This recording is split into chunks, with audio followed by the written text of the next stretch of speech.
Olivia Reed had always believed that peace could be designed. It was the philosophy that guided her work as an architect and, in many ways, her life. When her father passed away 2 years earlier, leaving her the small forested property by the lake, she saw it not just as inheritance, but as an unfinished project that demanded her devotion. The house itself was modest, a weathered 2-story home with cedar siding and wide windows. But what made it sacred were the trees. Her father had planted every single one. Towering Douglas firs, sugar maples, and rare Japanese cedars that formed a living wall along the property line. Each trunk carried a small metal tag with a date, species name, and the initials RR for Raymond Reed, who had spent 40 years cultivating them as both scientist and caretaker. To Olivia, those trees were not landscaping. They were biography, memory, and legacy. When she first arrived to live there permanently, the silence of the place unsettled her. She could hear the lake breathing at night, the rhythmic slap of water against the stones. And sometimes she imagined her father's slow footsteps moving through the grove, inspecting, pruning, whispering the Latin names he had taught her when she was a child. Over time, the unease turned into comfort. She built her studio in the back of the house using reclaimed wood and glass panels that opened onto the forest. Every morning she brewed coffee, stepped onto the porch, and felt the filtered light fall through branches older than herself. The scent of pine and soil was the first thing she inhaled before beginning work. The nearest neighbor's property was a vast modern villa perched on the slope above hers, separated by the dense tree line that her father had deliberately cultivated to act as a natural barrier. The owner, a man named Stephen Holt, had bought the place only 6 months earlier. He was a real estate investor from the city, the type who spoke in measured tones about maximizing value and curating space. They had met once, briefly, when he came down the hill to introduce himself. His handshake was firm, his smile precise, but there was something evaluative in the way his eyes moved over her land, as if he were estimating its worth rather than appreciating its beauty. He made a comment about how the trees blocked the lake view from his terrace and laughed, saying he might trim a few branches one day. Olivia smiled politely, assuming it was a joke, and forgot about it. Life settled into a rhythm of quiet productivity. Weekdays passed with the hum of her drafting tablet and the murmur of wind outside. Weekends with the slow ritual of caring for the property, clearing fallen branches, checking for disease, preserving the irrigation system her father had designed himself. She had turned down several job offers in the city because she wanted to protect this space from neglect. And, though money was often tight, the serenity of the place was worth every sacrifice. At night, the forest between them was alive and dense, and it belonged to her family. In early spring, when the snow finally receded and the sap began to rise, she decided to host a small gathering for her father's old colleagues, a quiet memorial under the trees he had loved. She spent a week cleaning the grounds, hanging soft lanterns from branches, arranging a table with her mother's old linen. When the guests arrived, many of them in their 60s and 70s, they marveled at how well the grove had survived. One of them, a retired botanist, told her that a mature Douglas fir like those on her border could be worth tens of thousands of dollars in ecological valuation. Olivia had smiled at the thought, not because of the money but because it confirmed what she had always felt intuitively, that what her father created had measurable, irreplaceable value. As evening descended and the last guests left, she stood alone under the dim glow of lanterns and looked toward the lake. The reflection of trees rippled across the water, and for a moment she imagined her father's voice saying, "You kept them safe." She didn't know that beyond the darkness, in the villa above, her neighbor was standing on his balcony with a glass of wine, watching the same view and wondering what it would look like without the trees in the way. The morning it happened began like any other. The air smelled faintly of wet soil and sap, and the first light of dawn turned the mist above the lake into a soft silver haze. Olivia woke early, planning to spend the day sketching by the water, but before she could even pour her coffee, a sharp mechanical growl shattered the quiet. It was an unfamiliar sound, harsh, insistent, wrong for this place. At first she thought it was construction work somewhere up the ridge, but the noise grew louder, accompanied by the rhythmic crack of splitting wood. Then came a deep, vibrating thud that made the window panes tremble. Her stomach turned cold. She stepped outside onto the porch barefoot, her mug trembling in her hand, and froze. Through the veil of trees she could see movement. Figures in orange vests, chainsaws slicing through the morning stillness, branches crashing to the ground. She ran.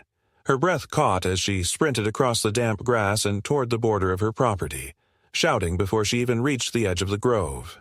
"Stop! What are you doing?" The men didn't respond. One of them glanced briefly in her direction but kept cutting, his saw roaring as a tall cedar swayed and toppled, shaking the earth when it fell. The smell of fresh-cut wood filled the air, sweet and nauseating. Olivia grabbed one of them by the arm, forcing him to face her, but he only shrugged, pointing up the hill. "We're clearing per the order. Talk to the owner." She turned in the direction he indicated and saw Stephen Holt standing on the slope above, his hands in his pockets, watching calmly as if supervising a landscaping project. Her pulse thundered in her ears as she climbed toward him, stumbling over roots and logs. "Those are my trees," she shouted. "You're on my property." Holt looked down at her, the faintest trace of irritation passing over his composed expression. "Actually, I'm not," he said. "I had a survey done. The line runs 10 feet past where you think it does. Everything they're removing is technically mine, or at least not yours." His tone was casual, confident, rehearsed. "You can check the updated record if you like. I just want to open up the view a bit. The lake's right there, hidden behind all this overgrowth. I'm doing the neighborhood a favor." Olivia stared at him, momentarily speechless. "A favor?" she said finally, her voice breaking. "You're cutting down 40-year-old trees that my father planted, trees that were here before your house even existed." Holt sighed as if she were being unreasonable. "Look, I understand they're sentimental to you, but this is property law, not emotion. You'll still have plenty of trees left. I'm just reclaiming what's mine." He turned away, giving a brief nod to the workers who resumed cutting. The sound of the chainsaws roared back to life, drowning out her protests. For a moment she could only stand there, staring as another massive fir tilted, groaned, and fell, its trunk splitting as it hit the ground. She felt as if she were watching an execution. The wind rushed into the new empty space where the canopy had been, carrying sawdust that clung to her skin like ash. When she tried to step closer, one of the workers blocked her path and gestured for her to move back, saying they had authorization. She demanded to see it, and after a moment of hesitation he handed her a laminated permit signed with Holt's name. It was a standard land maintenance form filed through the county office, but the coordinates listed were ambiguous. She recognized immediately that the boundary description didn't match the official survey she had reviewed the previous year when renewing her insurance. "This isn't right," she said, but the man only shrugged again, muttering something about not getting paid enough for this. Her voice trembled with fury and disbelief as she called the police, pacing along the ruined border while the men continued their work. By the time the patrol car arrived nearly an hour later, more than half the grove along the property line had been reduced to stumps. The officer stepped out, glanced at the fallen trees, and exchanged a few words with Holt, who greeted him with a friendly familiarity that immediately unsettled her. When she tried to explain that the trees were on her land, the officer frowned, flipping through the papers she handed him. "These boundaries are old," he said finally. "Looks like there's been a new survey. Until that's resolved, there's not much I can do." She felt her breath catch. "So he can just destroy my property? And you'll do nothing?" "Ma'am, this looks like a civil dispute." "You'll have to take it up with the county." Holt smiled faintly from behind the officer, his hands still tucked casually into his coat pockets. I told you, Olivia. It's just a misunderstanding. Once you see the updated records, you'll understand. The words carried a tone of patient superiority that made her blood boil. You falsified them, she snapped. You paid someone to move the line. Holt's eyes hardened slightly, though his smile remained. Careful what you accuse me of. The officer gave her a sympathetic but dismissive look before turning back to his car. You two should handle this through legal channels, he said, and within moments the patrol car was gone, leaving the sound of chainsaws behind like a chorus of mechanical laughter. Olivia stood amid the wreckage, her throat raw from shouting, her hands shaking. When the last of the machines went silent, the men packed up their equipment and drove off without meeting her eyes. The air was filled with a bitter smell of oil and sap. Sunlight fell unobstructed on the raw, open wound of the land, trunks scattered like corpses, roots torn from the soil. She walked slowly through the destruction, tracing the splintered ends of the stumps, the patterns of the rings exposed like the cut pages of a history book. 47 trees, she counted numbly. 47 living things gone in a single morning. Each had a tag, and she gathered the few she could find, small pieces of metal engraved with her father's initials. When she looked up at Holt's villa, she saw him standing on his balcony again, surveying the newly opened view of the lake with a glass of wine in his hand. He lifted it slightly, as if in a toast, then turned away. That night she couldn't sleep. The wind moved differently through the property now, carrying an emptiness she could feel in her bones. She went outside with a flashlight and stood where the grove had been, the beam cutting through drifting sawdust that still hung in the air. The stars were bright, but the space felt wrong, unprotected. In the silence she whispered, "I'll fix this, Dad," though she had no idea how. Somewhere up the hill, a single light still glowed in Holt's house, and she realized with a chill that, for him, this was only the beginning. The next morning the air carried an unnatural stillness, as if the forest itself were holding its breath. Olivia hadn't slept at all. Her mind had circled endlessly around what had happened, replaying the sound of falling trees like a nightmare that refused to fade with daylight. When she stepped outside, the smell of cut wood was still thick, heavy with oil and decay. The stumps glistened faintly with sap under the rising sun, and her boots left damp prints in the churned soil. She felt disoriented, as though the land she had known since childhood had been replaced overnight by a stranger's property. It wasn't just loss, it was violation. The quiet wasn't peace anymore. It was the hollow space left after something sacred had been broken. She tried to call the county office as soon as it opened, hoping to report the illegal clearing, but she was transferred between departments until finally a tired-sounding clerk told her that a boundary adjustment request had indeed been filed by Mr. Holt 2 weeks earlier, and that it was pending verification. When Olivia asked how the request could justify cutting down nearly 50 trees, the woman simply said, "If the request included environmental maintenance, it's permitted." Her voice was flat, indifferent, as if this sort of destruction were just paperwork. Olivia hung up and stared at the phone, realizing that Holt had planned everything with precision. He hadn't acted impulsively. He had engineered it. Determined to gather proof, she spent the rest of the day photographing every stump, marking coordinates, and taking close-up shots of the root systems to show that the trees had grown entirely within her side of the property. The more she documented, the more she understood the scale of the damage. Some of the stumps were over 3 feet wide. Old-growth specimens were thousands in ecological value. The soil was deeply scarred, and tire marks from heavy machinery ran across the boundary line like deliberate insults. By late afternoon, exhaustion and rage blurred together until she felt hollow.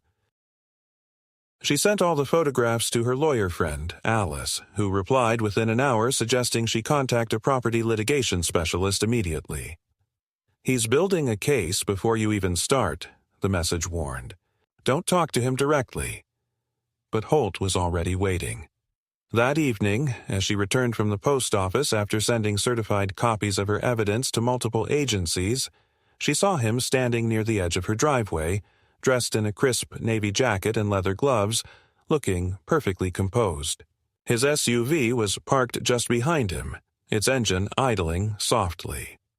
"I thought we could talk," he said, his voice smooth as he gestured toward the felled area.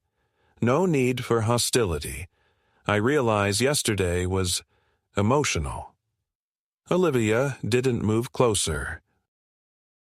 "You destroyed protected trees," she said coldly. 47 of them. You had no right." He smiled faintly. "You should check the boundaries before you accuse me of anything.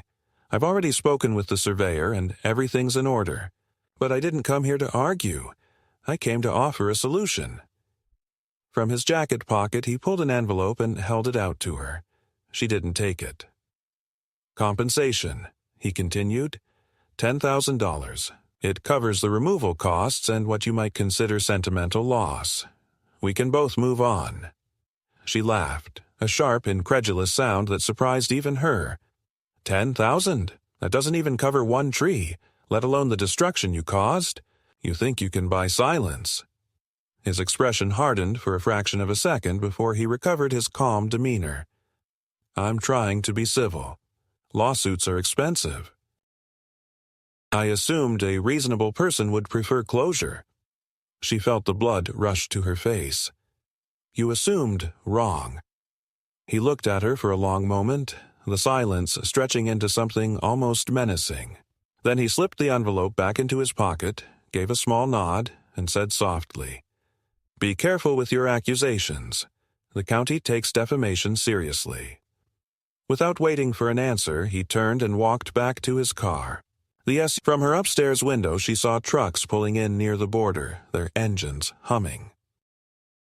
When she stepped outside and shouted for them to leave, one of the men yelled back that they were removing waste per authorization. She recorded them on her phone, her hands trembling as they loaded the cut logs into trailers. By dawn, the trucks were gone, and so were the trees. Every trunk, every branch, as if they had never existed. Only gouged earth and splinters remained. She called the sheriff's office again, but the dispatcher sounded weary. If he claims they were on his land, it's not criminal damage. File a civil suit. The words felt like a door closing. In the following days, she realized how deeply Holt's influence reached. The local surveyor who had done her father's original maps refused to comment without written authorization. When she tried to speak to the Environmental Commission, they told her the case had already been reviewed and dismissed due to lack of clear jurisdiction. Each conversation ended in polite dismissal. She began to suspect Holt had friends in all the right places. One afternoon, she found fresh tire tracks leading down to the lake shore, new ones not from the previous clearing. She followed them and discovered a group of construction workers unloading cement posts. When she demanded to know what they were doing, the foreman handed her a printed plan marked Phase 1, Scenic Retaining Wall. Her name wasn't mentioned anywhere, but the blueprint extended several meters into what was clearly her property. Furious, she marched up to Holt's villa. He answered the door, wearing that same effortless smile. "You're trespassing," he said before she could speak. "This is my property now, according to the updated boundary. If you continue to interfere, I'll have to involve my attorney." Olivia's voice shook, but her words were sharp. "You think this ends with a piece of paper you paid for? You're wrong. I'll get every document, every photograph, every signature you forged." His smile didn't fade. "You're welcome to try." Then, almost casually, he added, "But, just so you know, removing those logs was also within my right. Fire hazard mitigation, the county calls it. You might want to be careful before accusing me again." She turned and walked away before she said something she couldn't take back. As she descended the slope, she could feel his gaze on her like a weight between her shoulder blades. That night, for the first time, she locked every door and closed every curtain. The hum of insects outside sounded unfamiliar without the trees to muffle it. Louder, more intrusive. She scrolled through her phone, reading article after article about land disputes and how often the wealthy used bureaucracy to suffocate opposition. Each story mirrored her own too closely. She realized that Holt's calmness came not from ignorance but from certainty. He knew that she couldn't fight him alone. When she finally managed to close her eyes, the image that haunted her wasn't the trees falling but Holt's face as he said, "I'm trying to be civil," with that thin, poisonous smile. It was then she understood that this wasn't a misunderstanding or even greed. It was domination, a deliberate erasure of everything her father had built.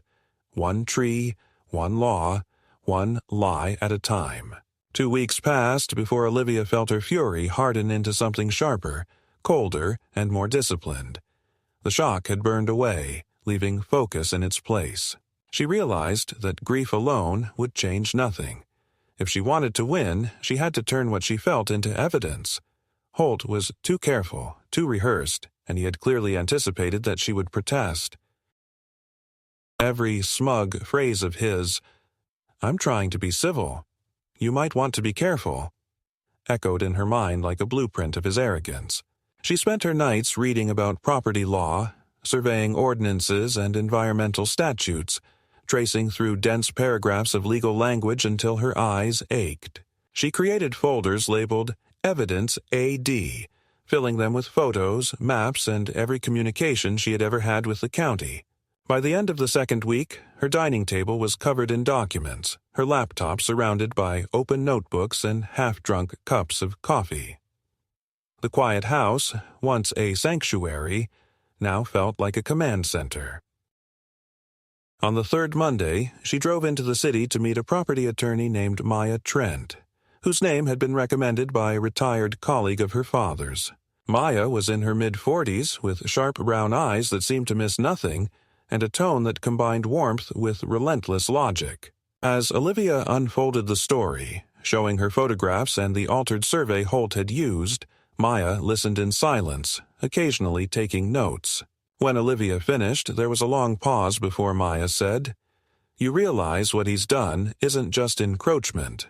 If the trees were registered as protected flora, this qualifies as environmental destruction under Section 14C of the county's code. That's not a civil dispute. That's a potential felony." The words hit Olivia like a door opening. "Then why did the police do nothing?" she asked. Maya's expression hardened. "Because he filed paperwork first. Bureaucracy protects the one who moves first, even when he's lying. But don't worry, we'll undo that. Do you still have the original property documents your father kept?" Olivia nodded. "In his office. Everything from the 1980s onward." Maya leaned back, calculating. "Good. We'll start there. Bring me the deeds, the original survey, and anything showing those trees were part of an ecological registry. If your father was affiliated with the State Botanical Program, there should be digital archives. Once we prove they were protected, Holt's permit becomes void, and he becomes liable for the appraised value of every tree he destroyed." It was the first time Olivia felt a spark of hope that didn't immediately dissolve into despair. She returned home that evening and went straight to her father's study, a small room filled with the faint smell of old paper and varnished wood. She opened drawer after drawer until she found a weathered folder marked Botanical Registry, 2001. Inside were printed forms, each one describing a species, its location on the property, and the code of official registration. She photographed everything, scanned it, and sent copies to Maya before midnight. The next morning, Maya replied with a short message. "Perfect. This changes everything." Over the following days, Maya began her investigation. She requested the county's survey archives and discovered that Holt's so-called updated boundary line had been filed using a private contractor who had lost his license 3 years earlier for falsifying measurements in a development dispute. The man had rebranded under a new company name, but his signature style of data manipulation, slightly adjusted GPS coordinates that shifted landlines by a few feet, was unmistakable. "This is fraud," Maya said when they met again, her voice taut with restrained satisfaction. "He hired someone to rewrite reality." She showed Olivia a side-by-side comparison of the original and new surveys. The difference was precisely 3.4 meters, enough to include the entire tree line within Holt's property. "The county approved it without field verification," Maya continued, "because the form was labeled as a boundary correction, not an amendment. It's a loophole. But once we bring in the ecological valuation, that loophole closes." Olivia listened, feeling a mixture of awe and disbelief at how casually such a deception could pass through official channels. Maya went on to explain that each destroyed tree could be appraised not just for its aesthetic or ecological value, but also for its contribution to carbon sequestration and soil stability. "These aren't ornamental shrubs," she said. "They're part of a micro-ecosystem. We can claim up to $15,000 per tree, maybe more if the court recognizes the scientific data your father compiled." Olivia could hardly process the number. 47 trees at $15,000 each. The sum was staggering. Yet what thrilled her wasn't the potential payout, but the idea of forcing Holt to confront in monetary form the enormity of what he had done. Maya filed an injunction the next week to prevent Holt from continuing any construction or further clearing until the property dispute was resolved. Olivia watched the process unfold with cautious optimism, though she knew Holt would not stay passive for long. True enough, within days, she began receiving veiled threats cloaked in civility. A letter arrived on thick embossed stationery bearing Holt's signature and the logo of his legal firm. "We hope to resolve this matter amicably," it read, "but be advised that continued interference with authorized development may expose you to liability for damages and legal fees." The phrasing was clinical, but the message was clear. Back down or be crushed. Olivia forwarded the letter to Maya, who laughed humorlessly. "Classic intimidation tactic. He's scared." A week later, Maya called with new information. "You're going to want to hear this," she said. "We've obtained internal correspondence from the county's zoning office through a public records request. There's an email chain between Holt and a senior planner.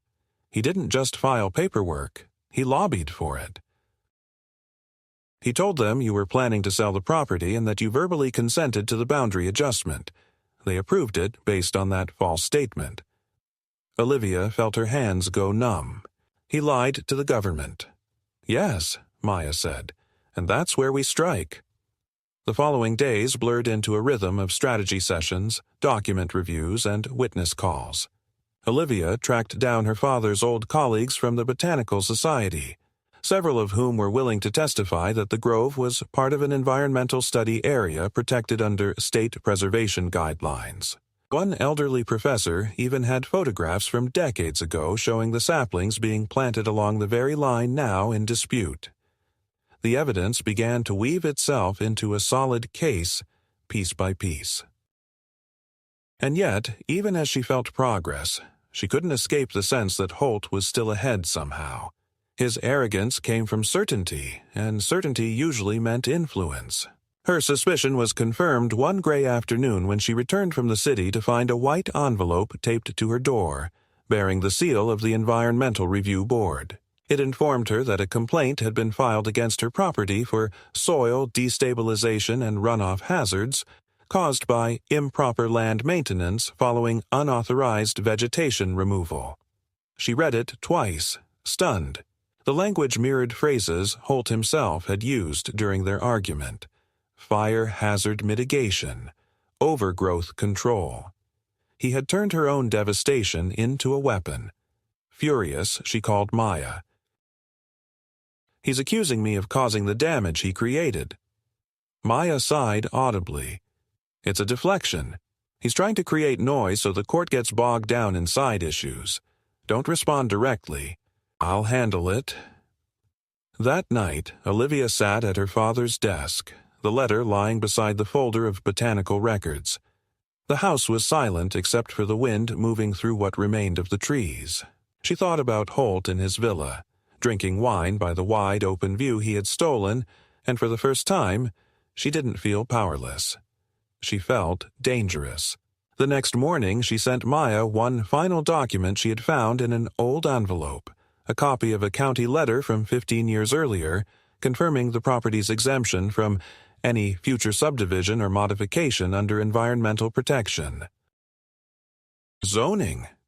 It was the missing link, the legal proof that no boundary adjustment could have been filed without her explicit consent. When Maya called later that day, her voice was alive with excitement.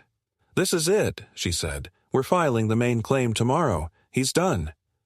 As Olivia ended the call, she walked outside into the pale light of dusk. The stumps were beginning to weather, their surfaces darkening in the rain.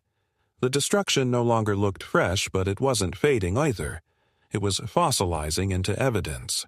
Beyond the ridge, Holt's villa gleamed under the low clouds, all glass and arrogance. For the first time since the chainsaws fell silent, she smiled. Holt had taken her trees for a better view. Now she was going to make sure that view cost him everything he had.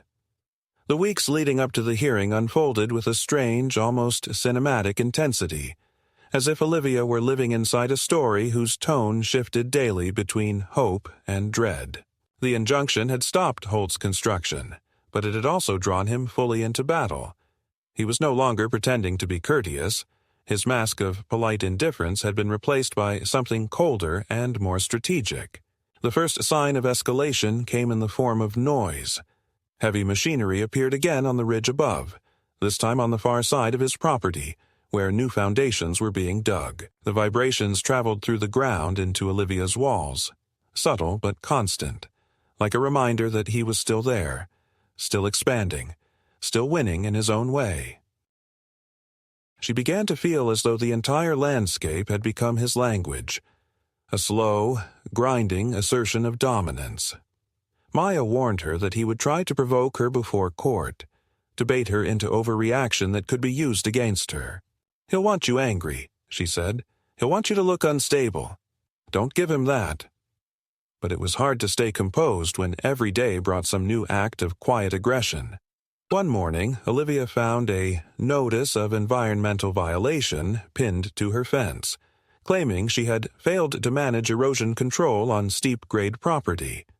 The fine listed at the bottom was absurd, but what chilled her more was the signature. An inspector whose name she recognized from Holt's list of business associates. When she called the environmental office to protest, they told her the inspection had been requested by a concerned neighboring landowner. The next day, a local blogger published an article titled "Negligent Architect Destroys Protected Grove," accompanied by drone photos that had clearly been taken from above her yard. The piece accused her of environmental hypocrisy and weaponizing sentimentality against progress. The tone was unmistakably Holt's, clinical, smug, moralizing. She printed it out, added it to her growing folder of evidence, and sent a copy to Maya. Late that week, Holt crossed the invisible line between harassment and intimidation.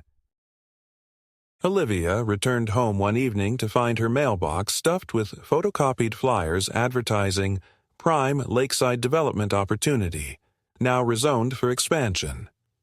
The photos used were of her own property, edited to show manicured lawns and a dock stretching into the lake. At first, she thought it was some cruel joke, but when she checked the local real estate listings online, she found that her address had been included in a speculative investment proposal linked to one of Holt's shell companies.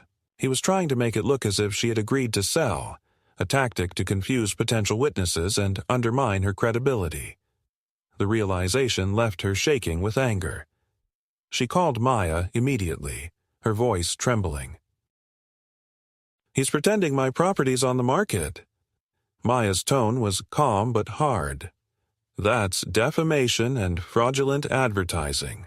"Good. It's more evidence." He's losing control, and people who lose control make mistakes. Still, the psychological toll was wearing her down. She began waking in the middle of the night at every sound, convinced someone was outside. Sometimes she thought she saw shadows moving near the boundary line, dark figures that vanished when she turned on the porch light. She installed cameras, motion sensors, and new locks, feeling both ridiculous and necessary. One evening, while reviewing footage, she caught the reflection of headlights turning briefly onto her private drive, stopping, then reversing. It wasn't proof of anything, but it deepened the sense of siege. The house that had once represented peace now felt like a fortress under pressure. She missed her father more than ever, not just for comfort, but for guidance. He had taught her to stand firm, to trust evidence over fear, and she repeated his words to herself as a mantra whenever panic threatened to take over. When the pretrial mediation session finally came, she walked into the county courthouse wearing her father's old watch, a small ritual of grounding. Holt was already there, sitting across the polished table with his lawyer, a sleek man in an expensive gray suit who radiated the same air of entitled confidence. Maya arrived seconds later, her tone brisk, her presence cutting through the tension like a blade. The mediator, a woman with tired eyes, began with polite formalities, asking both sides to summarize their positions. Holt's lawyer spoke first, framing the entire situation as a regrettable misunderstanding exacerbated by emotional overreaction. He claimed that Holt had acted within his rights, that the trees were diseased and posed a hazard, and that his client had documentation from certified arborists supporting this. When Olivia heard those words, her pulse spiked. She had never seen any such report.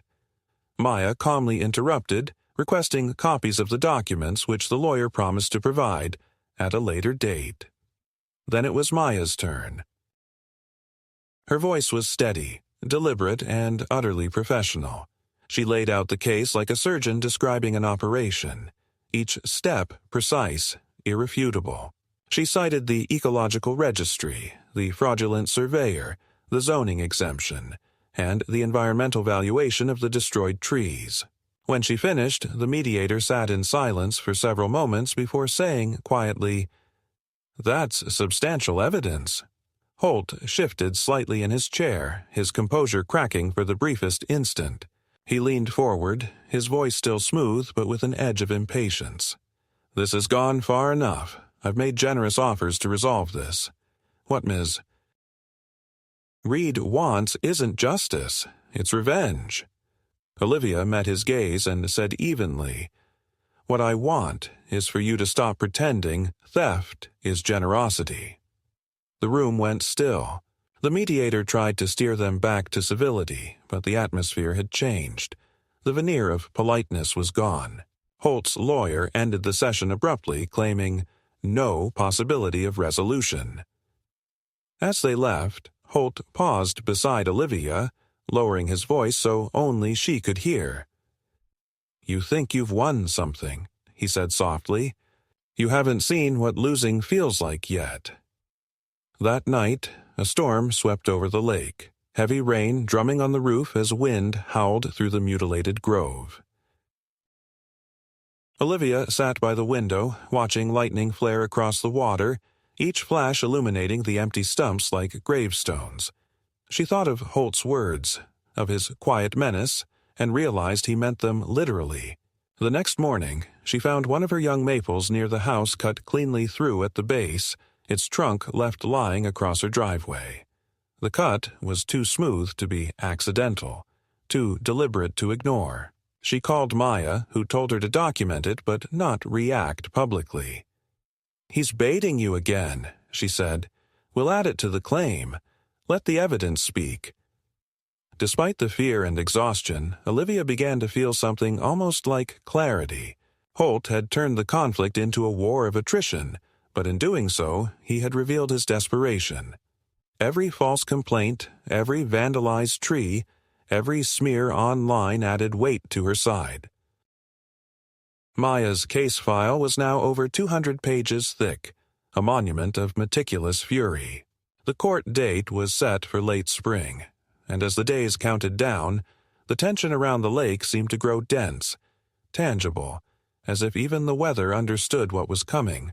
Holt might have opened up his view to the water, but from where Olivia stood, the only thing visible on the horizon was the reckoning he'd brought upon himself. The courthouse smelled faintly of polished wood and rain-soaked coats. The morning sky was low and gray, the kind of weather that seemed to mute all color, leaving everything suspended in a quiet, heavy stillness.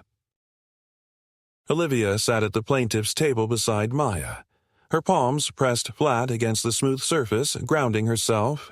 Across the aisle, Holt looked immaculate as always, dressed in a tailored black suit, his lawyer whispering into his ear with a confidence that made her stomach tighten. Yet, even from where she sat, she could see something new in him, a stiffness around his jaw, a flicker of impatience beneath his control. The room filled slowly with murmurs and the rustle of papers, the dull hum of people waiting for the spectacle to begin. When the judge finally entered, the air shifted, every movement subdued into formal order. The bailiff's voice echoed, "All rise." Maya began with precision, her tone calm and deliberate as she laid out the case like a story whose ending had already been written in truth. She described the grove, the protected species, the registration, the ecological value, and then turned to the deception, the falsified survey, the fraudulent boundary correction, the network of permits filed through corrupt channels. As she spoke, images appeared on the projection screen. Photographs of the fallen trees, side-by-side maps showing the manipulated coordinates, the original zoning letter bearing the county's seal. Each detail landed like a blow, methodical and measured. When she read aloud from Holt's email to the county planner, the one claiming Olivia had verbally agreed to property adjustment, the courtroom went still. The lie hung there, visible, undeniable. Holt's attorney rose for cross-examination, his voice polished and smooth, trying to redirect the narrative. He insisted that Holt had acted in good faith, relying on professional assessments. He displayed glossy reports from licensed arborists, declaring the trees diseased and dangerous, though Maya immediately pointed out the inconsistency. The reports were dated after the day of the felling. The judge raised an eyebrow. When Maya requested the court to note the falsified timestamps, the defense lawyer hesitated, his voice faltering for the first time. Olivia watched as Holt's composure began to fracture in microscopic ways. A twitch of his thumb against the table, a tightening around the eyes. For all his wealth and arrogance, he had not anticipated being cornered by facts he couldn't dismiss. Then came the expert witness, a botanist from the state registry who had known Olivia's father. He spoke with quiet authority about the grove, explaining how each tree had been part of a continuous ecosystem, a living archive of research that Raymond Reed had contributed to environmental preservation efforts statewide. He explained that the value of such trees went beyond monetary appraisal. They were irreplaceable in function and heritage. When he said, "Each one destroyed represents over a century of ecological time lost," a murmur rippled through the room. Olivia felt her throat tighten. For a moment, she saw her father standing beside that witness, his weathered hands resting on a sapling, smiling faintly as he spoke Latin names in his soft, steady voice. The defense tried to counter with character attacks. Holt's lawyer implied that Olivia was motivated by sentiment and financial gain, that her lawsuit was a way to capitalize on tragedy. Maya dismantled the argument with a single line. If sentiment were her motive, she'd have stayed silent. Instead, she chose to face the man who erased her father's legacy. The room quieted again. Olivia kept her gaze forward, refusing to look at Holt, though she could feel his stare pressing against her. When Holt himself took the stand, the performance began. He spoke in a measured tone, portraying himself as the reasonable neighbor, the misunderstood businessman simply trying to restore safety and aesthetics to his property. He gestured toward Olivia with a rehearsed smile, saying, "I regret that Ms. Reed perceived my actions as hostile. I only wanted to improve the shared view of the lake. There was never any malice." For a moment his voice almost sounded convincing, until Maya approached the lectern. She began slowly, her questions precise, her tone deceptively gentle. "Mr. Holt, did you personally authorize the cutting of 47 trees on April 10th? "Yes, under the assumption that they were within my boundary." "And who conducted that survey?" "A licensed contractor." "Licensed where?" He hesitated. Maya slid a document across the table. "You mean this man, whose license was revoked 3 years prior?" The courtroom stirred. Holt blinked, his jaw tightening. Maya didn't raise her voice. "And did you know that your arborist reports were submitted 2 weeks after the trees were removed?" "I relied on my team," he said, the calm faltering. "I wasn't aware of the dates." "But you signed them, didn't you?" Maya stepped closer, holding up the copies with his signature gleaming beneath the false timestamp. The silence that followed was complete. Holt's lawyer shifted uncomfortably. The judge's pen stopped moving.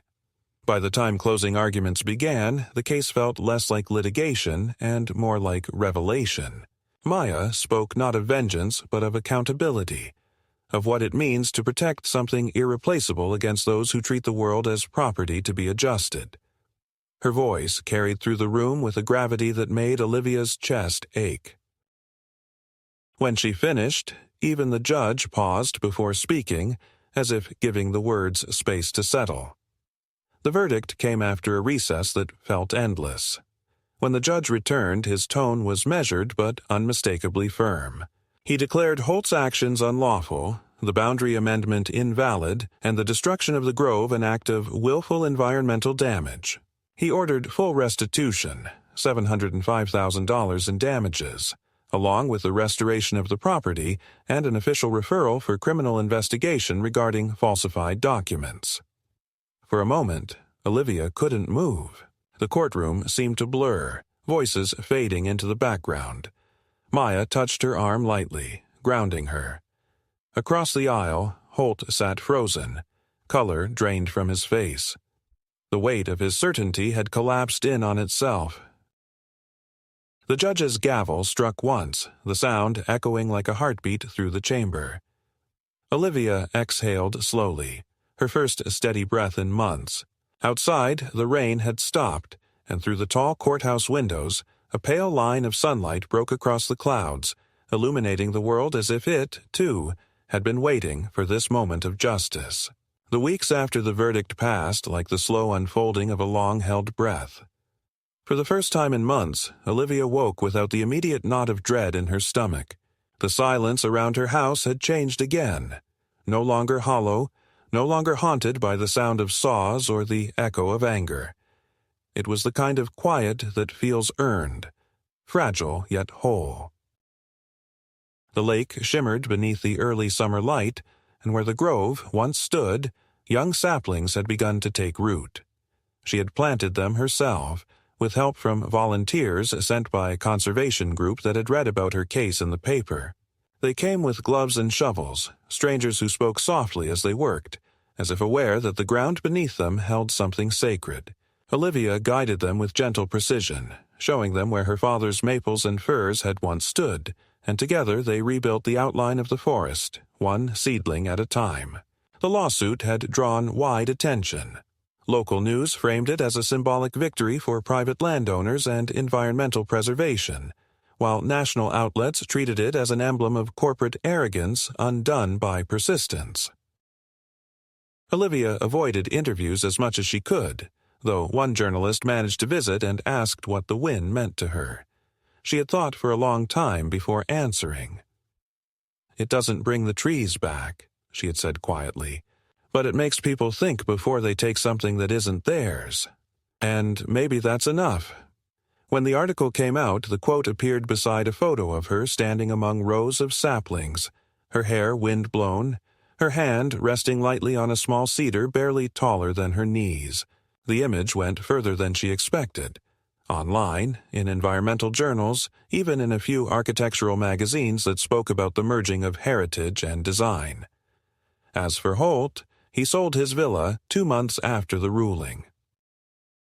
Rumor had it the buyers backed out once they learned of the criminal inquiry, and eventually the house was left empty, its windows dark against the hillside. Sometimes at night Olivia saw the faint outline of it through the mist, a shadow of glass and stone staring down at the land it no longer owned. The sight no longer filled her with anger, only a quiet certainty that nature had more patience than greed ever could.